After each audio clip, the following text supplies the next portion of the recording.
जय हिंद दोस्तों। नवोदय विद्यालय समिति के द्वारा एक नोटिफिकेशन आई है। नोटिफिकेशन का कहना है कि जो बच्चे अभी 5वीं में पढ़ रहे हैं उनके लिए 6वीं में नवोदय में एडमिशन लेना है तो उसके लिए फॉर्म आ चुका है। और ये कोई फेक न्यूज़ नहीं है, फॉर्म आ चुका है और आपको फॉर्म जल्द से जल्द भरना है। फॉर्म भरने से पहले मैं चाहता हूं कि आप जो नोटिफिकेशन है उसे पूरा देख लें। आप इस नोटिफिकेशन में क्या क्या दिखाया गया है हम आपको बताते हैं। थोड़ा सा इंट्रोडक्शन दिया गया है, किस स्टेट में कितनी नवोदय हैं वो बताया गया है। उसके बाद दोस्तों यह एग्ज़ाम किस तारीख को होगी वो भी आपको इस वीडियो में जानने को मिलेगा। फॉर्म कैसे भरा जाएगा और कहाँ पर भरा जाएगा, किस वेबसाइट पर भरा जाएगा, ये आपको जानने को मिलेगा। दोस्तों इसका टेस्ट किस दिन होगा और कब रिजल्ट आएगा ये आपको हम बताएंगे इस वीडियो में। एडमिशन कैसे होगा, किस तारीख को होगा और एडमिशन हो जाने के बाद भी आपको कौन से डॉक्यूमेंट लगेंगे। ये नहीं कि आप पास कर लिया तो हो गया। दोस्तों इस वीडियो में हम यह भी जानेंगे कि एलिजिबिलिटी क्या है, मतलब कौन इस फॉर्म को भर सकता है और कौन इस फॉर्म को नहीं भर सकता है। इसके बाद इस वीडियो में हम जानेंगे कि आरक्षण किसको कितना मिलेगा, रूरल एरिया को कितना मिलेगा, लड़कियों को कितना आरक्षण मिलेगा और जो डिसेबिलिटी है उसको कितना आरक्षण मिलेगा। ये सारी बातें हम जानेंगे। उसके बाद दोस्तों हम ये भी जानेंगे कि जब एडमिशन हो जाएगा तो कौन से डॉक्यूमेंट जमा कराने हैं। सिलेक्शन टेस्ट मतलब एग्ज़ाम कब होगा, उसमें कौन सी भाषा में एग्ज़ाम होगा, किस स्टेट में आप हैं तो आपको कौन सी भाषा में एग्ज़ाम देना पड़ेगा, ये चीज़ें आपको जानने को मिलेगी। आपको सिलेबस जानने को मिलेगा इस वीडियो में कि कैसा सिलेबस है। और आपको हम अंत में यह भी बताएंगे कि नवोदय विद्यालय के लिए कौन सी बुक आपको पढ़नी चाहिए, अमेजन फ्लिपकार्ट पर उपलब्ध कौन सी किताब आज ही मंगवा लेनी चाहिए और एग्ज़ाम में पैटर्न क्या होता है। कुछ सिंपल जो एग्जाम्पल हैं उनके द्वारा हम समझेंगे कि किस तरह के पूछे जाते हैं। देखिए इस वीडियो में आप देखते ही जा रहे हैं एक के बाद एक। और जो विजुअली जिनको मतलब दिखाई नहीं देता है उनका लिए अलग प्रकार का पेपर होता है। हम आपको पूरा का पूरा सिलेबस बताएंगे, पूरा जैसे कौन सी जैसे भाषा है तो भाषा में कैसा क्वेश्चन होगा वो भी बताएंगे। तो आपको लास्ट में हम बताएंगे कि आपको रेसिडेंट सर्टिफिकेट देना है कि नहीं देना है, वो कौन सा फॉर्मेट में देना है। यह सारी चीज़ें आपको इस वीडियो में जानने को मिलेगी। तो इस वीडियो को आप पूरा अंत तक देखें।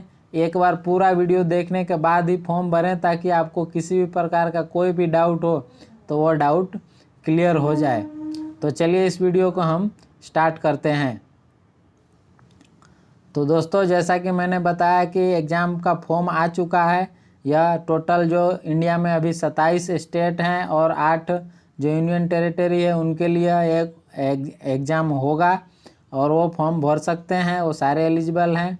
हम ये भी देख लें कि इसमें जो जनरल कैंडिडेट होंगे और ओबीसी कैंडिडेट होंगे जिन्हें किसी भी प्रकार का कोई भी आरक्षण ना मिलता हो और जो बॉयज़ हैं उन्हें 600 रुपये फीस भरनी होगी और जिनके माता पिता सरकारी नौकरी में हो उन्हें 1500 रुपये फीस भरनी होगी। आगे देखते हैं क्या खास है। जो चीज़ें इम्पोर्टेंट होगी वही मैं आपको बताऊंगा। यहाँ यह लिखा गया है कि टोटल जो नवोदय हैं वो टोटल 661 हैं और सारे स्टेट में कितने नवोदय हैं वो बताया गया है। तो दोस्तों जैसे कि गुजरात है यहाँ 33 + 1।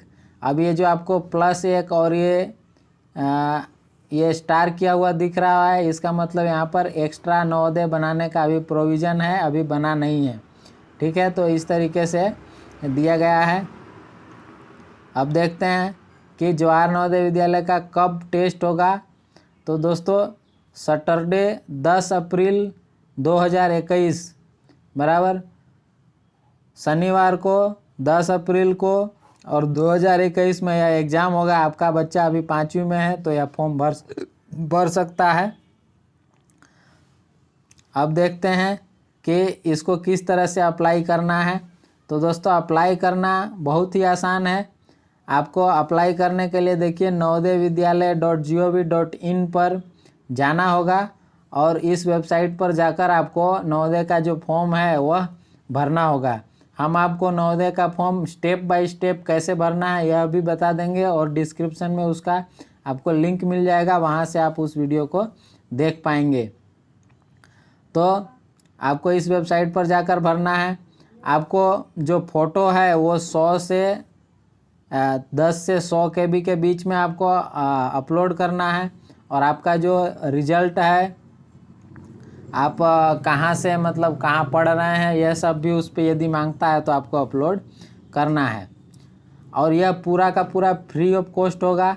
यहाँ पर बार बार फ्री शब्द का इसलिए उपयोग किया गया है क्योंकि बहुत जगह लोग बोलते हैं कि नवोदय का फॉर्म भरने के लिए आपको इतना फीस देना पड़ेगा। तो आपको यह ध्यान रखना है कि यहाँ पर यह बिल्कुल ही फ्री है, आपको किसी तरह का कोई भी पैसा देना नहीं है। आप नवोदय के किसी भी आसपास का जो नवोदय होगा वहाँ भी जा सकते हैं, उस नवोदय में जाकर भी फॉर्म भर सकते हैं। आपको पूरा का पूरा उस नवोदय में फॉर्म भरने के लिए पूरी सुविधाएं आपको मिल जाएंगी, कंप्यूटर से लेकर इंटरनेट तक। अब इसमें आपको एडमिट कार्ड के बारे में बताया गया है कि आपका एडमिट कार्ड कब आएगा। तो एग्ज़ाम से 10-15 दिन पहले एडमिट कार्ड आ जाएगा। उसके लिए बहुत ज़्यादा परेशान होने की ज़रूरत नहीं है, वो वेबसाइट पर आ जाता है, वहीं से डाउनलोड हो जाएगा। जब रिज़ल्ट आएगा तो रिज़ल्ट कहाँ कहाँ दिखाया जाएगा, तो आपके पास नज़दीक में जो जवाहर नवोदय विद्यालय है वहाँ भी आपको रिज़ल्ट मिल जाएगा। जो डिस्ट्रिक्ट का एजुकेशन ऑफिसर होता है उसके ऑफिस में आपको यह रिज़ल्ट मिल जाएगा। डिस्ट्रिक्ट मजिस्ट्रेट यानी कलेक्टर के ऑफिस में आपको यह रिज़ल्ट मिल जाएगा। नवोदय विद्यालय समिति रीजन पुणे है वहाँ मिल जाएगा। और navodayavidyalay.gov.in इस वेबसाइट पर भी आपको रिज़ल्ट मिल जाएगा। और इसके सिवाय आपको SMS के द्वारा भी रिज़ल्ट भेजा जाएगा और स्पीड पोस्ट के द्वारा भी रिज़ल्ट भेजा जाएगा। यह देखिए स्पीड पोस्ट और रिज़ल्ट, कुल मिलाकर आप पास हो जाते हैं तो आपको किसी भी तरीके से कोई घबराने की ज़रूरत नहीं है, आपको रिज़ल्ट पता चल जाएगा। और हमारे चैनल पर यदि आप सब्सक्राइब करते हैं तो आपको नोटिफिकेशन भी मिल जाएगा। अब सिलेक्शन और एडमिशन किस तरीके से होगा, तो इसमें कहा गया है कि दोस्तों यदि आप पास हो गए इसका मतलब ये नहीं हुआ कि आपका एडमिशन सीधा नवोदय में हो गया। आपको TC जमा कराना होगा और वो भी जितने भी जो डॉक्यूमेंट रिक्वायर्ड हैं जो नवोदय ने मांगे हैं उनको पहले कोई वेरिफिकेशन नहीं किया जाता है, तो सारे डॉक्यूमेंट आपको वेरीफाई करवाने होंगे। कौन से डॉक्यूमेंट लगेंगे वो भी इस वीडियो में हम जानेंगे दोस्तों। तो वो सारे डॉक्यूमेंट जमा कराने के बाद ही आपका एडमिशन होगा। आप किसी भी तरीके से नहीं डॉक्यूमेंट कोई जमा करा पाते हैं तो आपका एडमिशन कैंसिल हो जाएगा। आपको एलिजिबिलिटी के बारे में पता होना चाहिए। तो दोस्तों एलिजिबिलिटी ये है कि आपका जन्म 1/5/2008 यानी कि 1 तारीख 5वां महीना 2008 से पहले नहीं होना चाहिए और 30/4/2012 इसके बाद नहीं होना चाहिए। यानी बहुत बड़ा बच्चा भी नहीं चलेगा और बहुत छोटा बच्चा भी नहीं चलेगा। तो ये हो गई एलिजिबिलिटी की बात। मतलब इन दोनों डेट के बीच में आपका जन्मदिन आना चाहिए, यानी कि आपका जन्म 1 तारीख 5वां महीना 2008 के बाद होना चाहिए। उस दिन भी हुआ रहेगा तो भी चलेगा। और 30/4/2012 यानी कि 30 तारीख 4था महीना 2012 को यदि आपका जन्म हुआ है तो भी आप फॉर्म भर सकते हैं और उसके पहले भी आपका जन्म हुआ है तो आप भर सकते हैं। यदि आप बहुत छोटे हैं मतलब 2013-14 में आपका जन्म हुआ है तो आप ये फॉर्म नहीं भर सकते। तो आगे देखते हैं कि इसमें क्या क्या और ज़रूरी चीज़ें हैं जो आपको जाननी चाहिए। तो पूरा फॉर्म मतलब आपको एक एक लाइन पढ़ने की ज़रूरत नहीं है, मैं जो ज़रूरी चीज़ें वो बता देता हूँ। तो उसके बाद है कि आप जो 5वीं में आप पढ़ रहे हैं तो 5वीं में आप 15 सितंबर 2020 से पहले ही आपका 5वीं में एडमिशन हो जाना चाहिए। अभी सितंबर का महीना चल रहा है और 15 तारीख से पहले यदि आपका एडमिशन 5वीं में हो चुका है तो आप इस फॉर्म के लिए एलिजिबल हैं, नहीं तो आप नहीं हैं। ठीक है। और किसी भी सूरत में किसी भी हालत में आपको नवोदय का जो एग्ज़ाम है वो दोबारा आप नहीं दे सकते, आप 2 बार एग्ज़ाम नहीं दे सकते हैं। तो यह भी आपको ध्यान रखना है। रूरल कैंडिडेट के लिए क्या है कि जो गांव के निवासी हैं उनके लिए 75% सीटें जो रहती हैं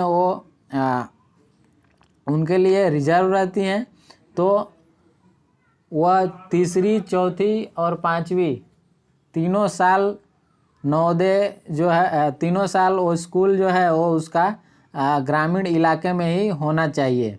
तो इस तरह से आप नवोदय का फॉर्म भर पाएंगे। जो अर्बन कैंडिडेट है यानी कि जो शहरी में है, वो तीसरी, चौथी और पाँचवीं का उसका स्कूल जो है वो एक दिन के लिए भी यदि वो उसका स्कूल यदि शहरी विस्तार में आ जाता है, शहरी विस्तार यानी 2011 के सेंसस के हिसाब से सरकार ने जिसे भी शहरी विस्तार कहा हो उसमें यदि आ जाता है तो उसे वो अर्बन इलाके में है ऐसा गिना जाएगा। बात करें यदि ट्रांसजेंडर कैंडिडेट की, तो ट्रांसजेंडर कैंडिडेट को किसी भी प्रकार का कोई भी आरक्षण इस नवोदय नहीं देता है। उन्हें एक बॉयज़ की तरह ट्रीट करता है, एक लड़के की तरह ट्रीट करता है। आगे देखते हैं। सीट का जो रिजर्वेशन है इसके लिए हमने वीडियो पहले ही बनाया हुआ है, फिर भी शॉर्ट में देख लेते हैं कि जो ग्रामीण इलाके के बच्चे होते हैं उनके लिए 75% सीटें रिजर्व है। जो एसटी और एससी हैं तो एससी के लिए 15 और एसटी के लिए 7.5, जो कि 50% तक बढ़ाया जा सकता है यदि वहाँ ज़्यादा एसटी एससी कम्युनिटी हो। और 27% जो रिजर्वेशन है वो ओबीसी के लिए है, यह भी वेरिएबल है। दूसरी बात यह कि लड़कियों के लिए 1/3 यानी कि 33% सीटें आरक्षित होती हैं। उसके बाद हम देखते हैं कि जो दिव्यांग हैं, जो डिजेबिलिटी हैं, उनके लिए 3% सीटें फिक्स होती हैं, उनके लिए रिजर्वेशन होता है। अब आपको सिलेक्शन हो जाने के बाद डॉक्यूमेंट कौन से अपलोड करने हैं यह भी जान लेते हैं। तो दोस्तों डॉक्यूमेंट आपको देना है डेट ऑफ बर्थ का प्रूफ यानी बर्थ सर्टिफिकेट। उसके बाद एनवीएस के कंडीशन के हिसाब से जो लगती हैं, जैसे कि पाँचवीं, चौथी और तीसरी आपने यहाँ से पढ़ा था वो। उसके बाद आपको, तो दोस्तों डॉक्यूमेंट में आपको बर्थ सर्टिफिकेट के अलावा आपको तीसरी, चौथी और पाँचवीं ये तीनों क्लास का जो पासिंग सर्टिफिकेट है, जो मार्कशीट है वो देना है। उसके बाद आपको यदि आप रूरल कोटा यानी कि ग्रामीण क्षेत्र से एडमिशन लेने का दावा कर रहे हैं तो आपका स्कूल ग्रामीण में है, आप ग्रामीण में रहते हैं, इसका पूरा मतलब सर्टिफिकेट देना होगा, रेसिडेंट सर्टिफिकेट। और आप यदि ओपन स्कूल से यदि पढ़ रहे हैं, नेशनल ओपन स्कूल से, यानी कि आप किसी स्कूल में एडमिशन नहीं लेकर के जो ओपन यूनिवर्सिटी ओपन स्कूल होता है उसमें पढ़ रहे हैं, तो आपको रेसिडेंट सर्टिफिकेट देना है कि आप कहाँ रहते हैं। आप आपके पापा का भी रेसिडेंट सर्टिफिकेट दे सकते हैं। एनी अदर डॉक्यूमेंट रिक्वायर्ड, यदि नवोदय आपसे कोई दूसरा डॉक्यूमेंट मांगता है जैसे आधार कार्ड, पान कार्ड जो भी, तो आपको वो देना पड़ेगा। सिलेक्शन टेस्ट की बात हम यदि करें तो आप सिलेक्शन टेस्ट के कुछ वीडियो हमारी चैनल पर देख सकते हैं। हम आपको नवोदय विद्यालय के बारे में जो परीक्षा की तैयारी है वो अभी हम करवा देंगे, पेपर सॉल्यूशन दे देंगे और सब्जेक्ट वाइज आपको तैयारी करवा देंगे। आप चैनल को सब्सक्राइब कर लीजिए। दोस्तों कौन से राज्य में कौन सी लैंग्वेज है वो अब जानना भी ज़रूरी है। तो इंग्लिश तो लगभग सारे राज्यों में अवेलेबल है, ठीक है। तो और ये जो स्पेसिफिक राज्य हैं, आप कौन से राज्य से आते हैं वो उस हिसाब से आप देख लीजिए। गुजरात है, उसमें हिंदी, इंग्लिश, गुजराती और मराठी ये चारों भाषाओं में एग्ज़ाम होगी, मतलब पेपर आपको इन चारों भाषाओं में मिल जाएगा। बाकी आप कौन से स्टेट में हैं आप देख सकते हैं यहाँ पर आपके स्टेट के हिसाब से। उसके बाद है दोस्तों एग्ज़ाम में क्या क्या पूछा जाएगा। तो एग्ज़ाम में पूछा जाएगा मेंटल एबिलिटी टेस्ट, 40 क्वेश्चन होंगे जिसके 50 मार्क्स हो जाते हैं, आपको 60 मिनट मिलता है उसके लिए। और मैथ और लैंग्वेज के बारे में आपको कुछ सवाल होंगे जो 25-25 नंबर के होंगे, मतलब टोटल जो सवाल हैं वो 80 होंगे और मार्क्स 100 होगा, 2 घंटे का पेपर होगा, ठीक है। तो इस तरीके से पेपर होता है। इसके बारे में डिटेल में जानने के लिए डिस्क्रिप्शन में जिस किताब का लिंक दिया हुआ है उस किताब को आप जल्दी मंगवा लें। फिर है आपका जो आंसर है उसको OMR में भरना है। OMR में इस तरीके से भरा जाता है ABCD। यदि C ऑप्शन सही है तो आप इसको C को डार्क कर देना है। बहुत ही आसान चीज़ें हैं। आपको एग्जाम्पल के द्वारा ये समझाया गया है। आप लगे तो आप चाहे तो इस PDF को डाउनलोड कर लें और हम आपको ये जो एग्जाम्पल दिए गए हैं उन्हें हम डिटेल में आपको समझाने का एक वीडियो बना देते हैं, उससे आप देख लीजिए।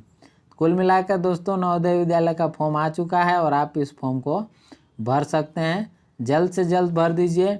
आपको किसी भी तरीके की कोई भी डिफ़िकल्टी आ रही है तो आप हमें कमेंट बॉक्स में ज़रूर बताइए। Thank you. जय हिंद।